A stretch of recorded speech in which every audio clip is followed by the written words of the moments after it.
Gulberg ટેકરામાં DJ બંધ કરાવવા બાબતે પોલીસ ઉપર હુમલામાં 60 ઇસમોની ધરપકડ અને અન્ય શોધખોળ હજુ ચાલુ. અમદાવાદમાં ગઈકાલે મોડી રાત્રે ગુલબર્ગ ટેકરા વિસ્તારમાં પોલીસ પર પથ્થરમારાની ઘટના બની હતી, જેમાં ડીજે બંધ કરાવવા પહોંચેલી પોલીસ પર 30 કરતાં વધારે લોકો દ્વારા પથ્થરમારો કરવામાં આવ્યો હતો. આ ઘટનામાં એક પોલીસકર્મી ઘાયલ થયા હતા. પોલીસ પર હુમલો મુદ્દે કાર્યવાહી હાથ ધરવામાં આવી. Story report by Vikramsinh Zala, Naroda. Jagabhai મકવાણાના પુત્રના લગ્ન હતા. એ પ્રસંગે એમના પરિવારના સભ્યો મેહુલભાઈ ઈશ્વરભાઈ દ્વારા તેમના લગ્ન પ્રસંગે લાઉડસ્પીકર વગાડવા અંગેની પરવાનગી માટે ગુજરાત યુનિવર્સિટી પોલીસ સ્ટેશનમાં અરજી આપેલી હતી, જે અન્વયે ધીમું વગાડવાની શરતે ઓછી માત્રામાં અવાજની અને 18:30 થી 20:30 સુધી ફક્ત 2 કલાક માટે લાઉડસ્પીકર વગાડવાની પરવાનગી એમને આપવામાં આવેલી હતી. પરંતુ સમય અવધિ પૂર્ણ થયા બાદ પણ રાત્રિના 10 વાગ્યા પછી આશરે 10:15 વાગ્યાના સુમારે તેમને વધારે માત્રામાં અવાજથી કોલાહલ થતો હોય, જેથી કોઈ વટેમાર્ગુ કે સ્થાનિક રહીશ દ્વારા અમદાવાદ શહેર પોલીસ કંટ્રોલ રૂમને જાણ કરેલી હતી. જે અમદાવાદ શહેર પોલીસ કંટ્રોલ રૂમ દ્વારા એ મેસેજની કાર્યવાહી કરવા માટે ગુજરાત યુનિવર્સિટી 1 મોબાઈલમાં ફરજ બજાવતા નરવતસિંહને સૂચના મળેલી હતી.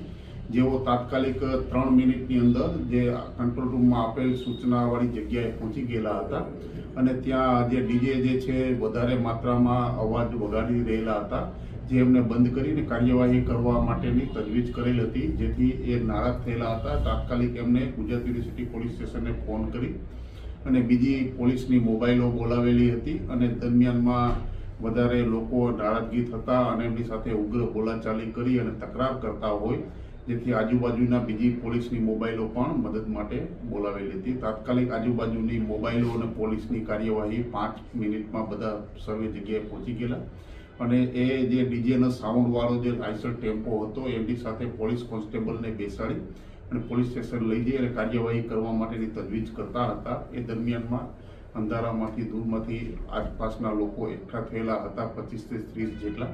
એમને પોલીસ ઉપર જે ઈંટો અને પથ્થરોના ઘા કરેલ હતા, જેના ભાગરૂપે આ નરવતસિંહને ગાલના ડાબી બાજુના ભાગે તેમજ કપાળમાં ભાગે પથ્થરો વાગતા સાદી ઈજા થયેલી છે અને એક હોમગાર્ડ જે હતા મદદમાં, એ હોમગાર્ડને પણ ડાબી બાજુના ભાગમાં વાગતા માથામાં આ મોઢાના ભાગે એમને પણ ઈજા થયેલ છે. આ બંને પોલીસ અધિકારી કર્મચારીઓ જે યુનિફોર્મમાં નિયત ગણવેશમાં સરકારી પોલીસની મોબાઈલમાં ફરજ ઉપર હતા એવું જાણવા છતાં આ પોલીસના ફરજમાં રૂકાવટ કરી, અડચણ કરી અને આપેલ સૂચનાની અવગણના કરતા તેમના વિરુદ્ધ નરવતસિંહ જે ગુજરાત યુનિવર્સિટી પોલીસ સ્ટેશનના હેડ કોન્સ્ટેબલ છે એમને ફરિયાદ આપેલી હતી, જેમાં જેમના ઘરે પ્રસંગ હતો એવા ધીરુભાઈ જગાભાઈ મકવાણા તેમજ એમના પરિવારના સભ્યો તેમજ આજુબાજુના રહીશો ધીરુભાઈ જેઠાભાઈ મકવાણા, દિલીપભાઈ ધનાભાઈ, વિનોદભાઈ રામાભાઈ વગેરે મળીને આશરે 25 થી 30 જેટલાનું ટોળું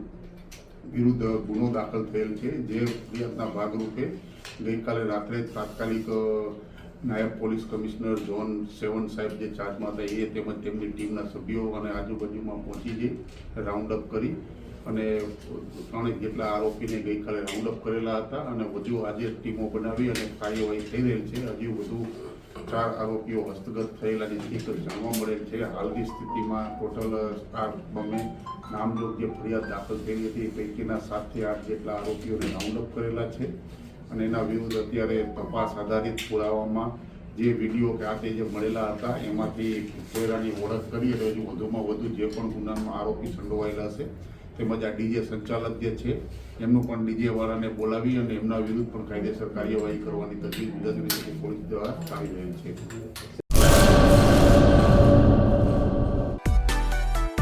માં motor driving, safe and sure driving. Driving એ શોખ સાથે આપની મોટી જવાબદારી પણ છે. અમારા ઇન્સ્ટ્રક્ટર દ્વારા સચોટ અને સરળ માર્ગદર્શન. આપની રોજની તાલીમની માહિતી મેળવીને શું અધુરાશ છે એના ઉપર પૂરું ફોકસ કરાય છે.